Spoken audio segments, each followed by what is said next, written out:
Дека е мајка ти?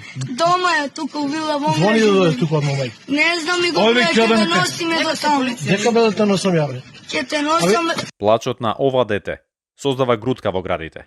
Повеќе име истепаа малолетник во Кочани, во населба каде живеат и македонско и ромско население.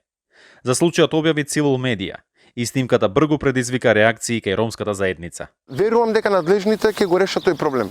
Но коментарите кои што ги читам на Facebook, некако како да го оправдуваат тој чин од страна на останатите, поради тоа што велат дека детето бил крадец.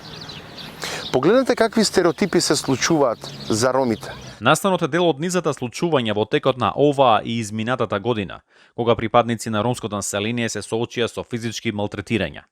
Од Хелсиншкиот комитет за човекови права, како виновник ја посочуваат и полицијата. Покрај стравувањата поврзани со здравствената криза, коренитиот расизам кон ромите се манифестираше во други сфери од општественото живење.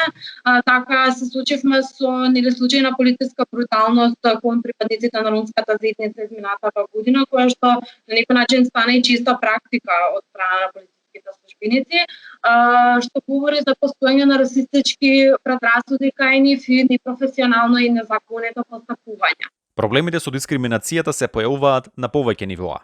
Здравствено осигурување, невработеност, но и децениски неравноправен однос од локалните власти. Каде што завршува асфалтерираниот пат, таму почнува ромската населба. И тоа се одолговлекува 30 години.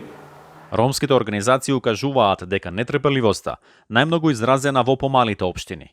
Таму, како што велат, на ромското население не му е дозволено ниту да влезе во локалните ресторани и кафулиња. Степенот на дискриминација во овие општини е толку висок, што они не ви дозволуваат да влезете, а не камли да се вработите. Дискриминацијата не го одминува ниту образованието. Децата роми без никаква категоризација посетуваат